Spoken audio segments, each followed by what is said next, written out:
Olá, seja bem-vindo ao vídeo sobre pessoas com direito que acham que podem tudo. Caso tenha um relatado interessante, deixem R/relatando. A queda, lenta e gradual, de um colega de trabalho com direito. Pessoas e nomes de empresas serão alterados por razões pessoais e de privacidade. Para dar um contexto rápido, eu trabalhei por 5 anos em um call center que chamaremos de Ultimature. Após meu treinamento em 2016, fui designado para uma campanha com o codinome Cube, que lidava com suporte ao cliente técnico relacionado a um aplicativo de direção. Lembro disso porque foi muito mal administrado. As pessoas eram constantemente rotacionadas e tivemos pelo menos 4 gerentes até o final do Cube, que explicarei mais adiante. Vamos à história principal. Estamos em janeiro de 2017. Fui designado para uma nova equipe de trabalho depois que meu primeiro supervisor e alguns colegas foram demitidos por causa de uma fraude suspeita. Eu sobrevivi apenas porque não interagia com ninguém, nem mesmo com meu supervisor. Pouco depois de começar com essa nova equipe, eu me dei bem com 3 colegas de trabalho que chamaremos de Cal, Andrei e Brianda. Enquanto estávamos juntos, vejo que surge um 5º colega de trabalho, cerca de 10 anos mais velho do que nós e parecendo Gollum. Vamos chamá-lo de Frank. Eu o tinha visto por aí, interagindo com meu então supervisor até sua demissão, mas ele não era problema meu na época. Quando Frank chegou para se juntar a nós, ele veio com uma atitude arrogante, exigindo que ficássemos quietos e continuássemos fazendo nossos respectivos trabalhos. Eu olhei para o Frank com nojo, e falei o que estava pensando. Quem você pensa que é? Ele então veio até mim, me encarou nos olhos e disse, eu sei que sua equipe foi demitida por cometer fraude. Faça o que eu digo ou eu vou chamar a hora para te tirar daqui. Eu fiquei tipo, que porra é essa? Ele está me ameaçando sem motivo algum e eu nem falei nada para ele. O Frank então saiu olhando para o Cal como se tivesse pisado em um cocô fresco de cachorro. Depois do ocorrido, Cal me mandou uma mensagem pelo Ipixá perguntando o que tinha acontecido com meu antigo time. Eu disse que eles foram demitidos por fraude relacionada ao uso de um certo aplicativo. Ele respondeu que alguns caras do seu time também foram demitidos pelo mesmo motivo e que ele olhou para Frank com nojo porque Cal é gay. Andrei entrou na conversa e disse que desde que se tornou Floor Support, Frank está em um poder trip, exigindo que todos trabalhem como robôs. Por fim, Brianda se juntou à conversa e mencionou que ele não faz isso apenas com o time deles, mas também invade as outras equipes, aterrorizando-os até a um silêncio obsequioso. Cal continuou dizendo que as pessoas tentaram denunciá-lo para seus supervisores e até para a RH, mas não tiveram sucesso porque todos estavam jogando a favor dele. Enquanto isso, continuamos trabalhando e conversando. Então, em março de 2017, Bruce, o gerente de operações da época, renunciou, e Michael, um gerente de operações de outra campanha, assumiu o cargo. Muitas mudanças vieram com sua chegada e, como resultado, nossa equipe foi dividida. Fui designado para outra equipe e Frank foi transferido para o turno da manhã. Ou seja, eu não precisaria mais lidar com sua atitude por um tempo. Avançando para o início de 2018, novas mudanças ocorreram na campanha e você sabe o que isso significa. Mudanças de equipe, rotação de funcionários e turnos e a chegada de uma nova gerente, Denise. Nesse momento, tanto Brianda quanto Andrei já não eram mais funcionários da Ultimature. Eu me juntei novamente com Cal e os novos membros Vitória, Astrid e Gunter foram designados para nossa equipe. Mas, o terror também voltou com o retorno de Frank para nosso turno. Acontece que a nova gerente ficou sabendo que Frank já estava fazendo as suas coisas com a equipe da manhã e ela não estava gostando disso. Por causa disso, sob as ordens de Denise, Frank foi rebaixado para agente de atendimento ao cliente, voltou para o turno da tarde e foi designado para nossa equipe, a única disponível para ele. Mesmo em seu novo papel, Frank ainda estava se comportando como o idiota arrogante que conheci em 2017, mas desta vez, ele se tornou mais vingativo e apático. De qualquer forma, ele se deu bem com Gunter e o reinado de terror deles continuou, pelo menos na nossa equipe. Vitória foi a única de nós que estava em termos civis com Frank na época, enquanto Astrid trabalhava com ele desde que estavam juntos no turno da manhã. Durante esse período, as coisas pioraram quando Vitória foi nomeada como nova membro de suporte de piso. Toda vez que Vitória tentava fazer o trabalho dela, Frank continuava a deixá-la em situações constrangedoras, usando a desculpa de que ele tinha conhecimento de longa data. Na verdade, ele fazia o mesmo com todos os outros líderes de equipe. Um dia, eu estava de mau humor após uma disputa com meu supervisor por causa de um dia de trabalho não pago. A gota d'água veio quando eu voltei do almoço e testemunhei como Frank chamou Vitória de um camponês inútil. Foi aí que eu perdi a paciência e gritei para ele calar a boca e todas as vezes que ele tornou este local de trabalho um inferno.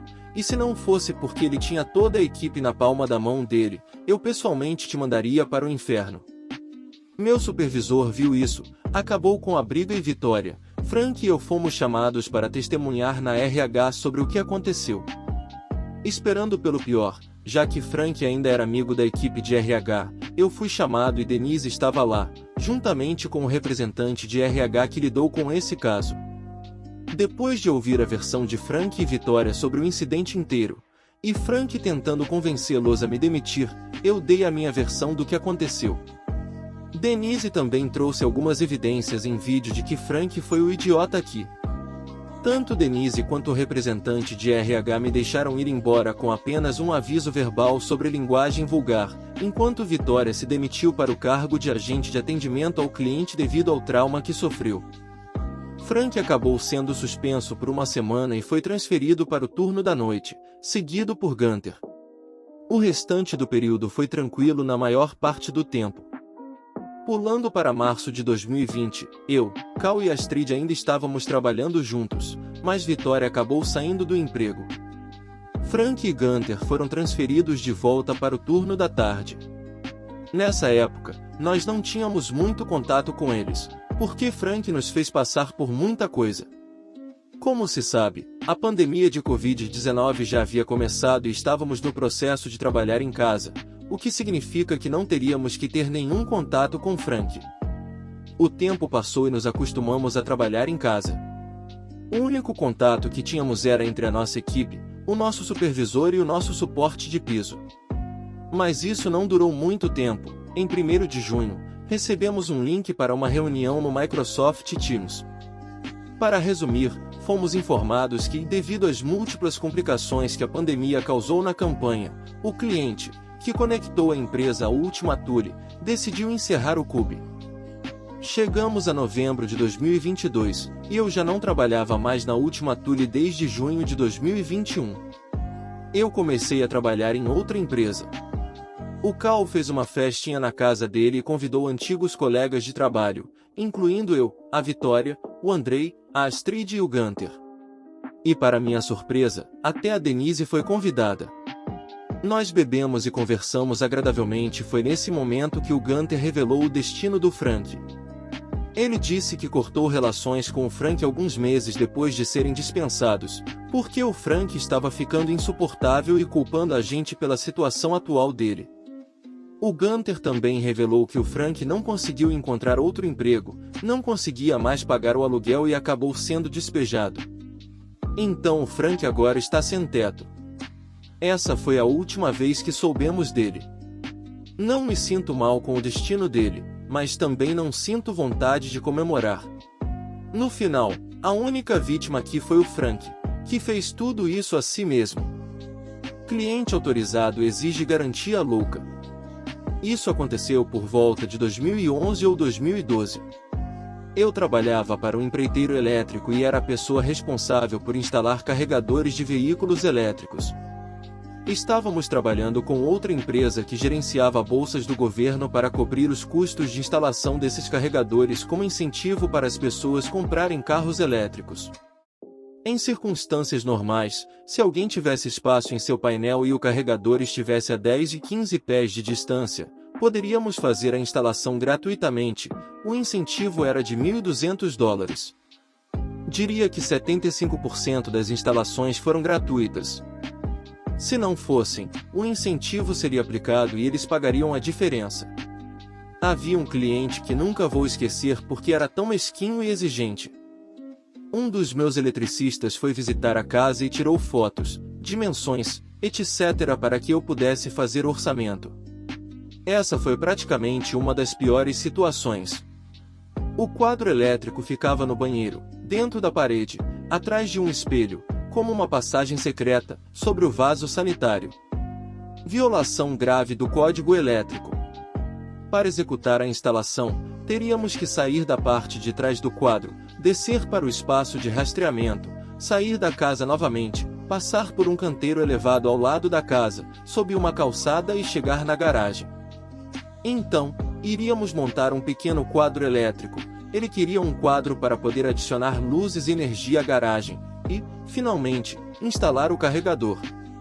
O caminho tinha mais de 30 metros. O eletricista disse que levaria pelo menos 2, provavelmente 3 dias. Eu fiz o orçamento e entrei em contato com o cliente com o valor total. Depois do incentivo, ele teria que pagar US $3.000 do próprio bolso, depois de US $1.200 de desconto. No começo, ele não fez muito caso. Ele tinha uma casa grande, numa área rica e tinha um emprego de tecnologia bem remunerado. Certamente, ele poderia pagar. No entanto, ele começou a me fazer perguntas sobre o meu orçamento. Tudo estava normal até ele falar sobre a garantia. Quase todo empreiteiro nos Estados Unidos oferece uma garantia de 1 ano para o seu trabalho. Isso cobre peças defeituosas, má instalação, etc. É bem padrão. Ele perguntou por que é só 1 ano. Eu disse a ele que era prática padrão, mas ele respondeu, bem, eu quero uma garantia de 10 anos.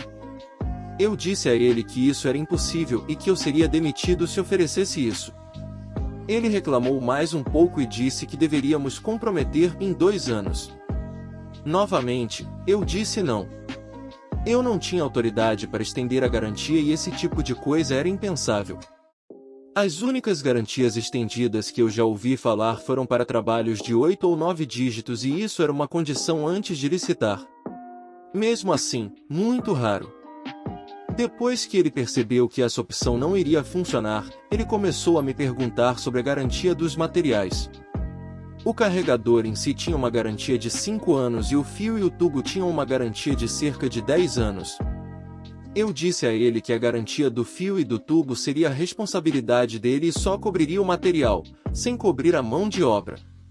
Ele achou isso uma besteira e começou a falar sobre como outra marca de carregador EV tinha uma garantia de 10 anos que ele poderia comprar na loja de ferragens. Eu disse, isso é ótimo, mas esse incentivo só cobre o carregador que oferecemos. Ficaríamos felizes em instalá-lo para você, mas não haveria nenhum incentivo. Finalmente, ele me agradeceu e disse que iria pensar sobre isso. Alguns dias depois, ele me enviou um e-mail dizendo: estou muito decepcionado com a falta de uma garantia de 10 anos. Como compensação, quero um desconto de $2.500, em vez de $1.200, e uma garantia de 2 anos. Nesse ponto, eu já estava cansado desse cara e enviei um e-mail para minha colega na outra empresa. A colega se chamava Pan e era uma pessoa muito legal e razoável. Encaminhei o e-mail do cliente para a Pan e expliquei a situação. Ela concordou que esse cara estava sendo ridículo e encaminhou o e-mail para o chefe dela, o Todd. Todd então respondeu ao cliente para tentar resolver o problema. Infelizmente, Todd encaminhou toda a cadeia de e-mails para o cliente, incluindo as partes em que Pan o chamava de difícil e ridículo. Felizmente, ninguém disse nada ofensivo. O cliente ainda ficou muito chateado com o que foi dito no e-mail e tentou voltar atrás e dizer: eu não estava tentando ser difícil, só queria obter a melhor oferta possível.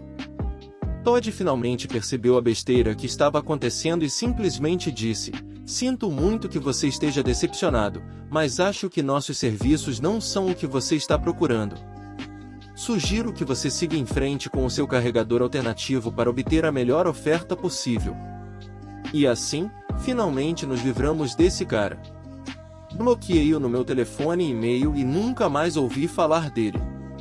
Aprendi uma lição muito valiosa: sempre escreva seus e-mails de maneira profissional, como se a pessoa sobre a qual você está falando pudesse lê-lo. Porque às vezes eles vão ler, e você não quer dizer algo que possa voltar contra você mais tarde. Obrigado por assistir, deixe sua opinião sobre os relatos nos comentários. Esse vídeo foi feito com muito carinho, muito obrigado.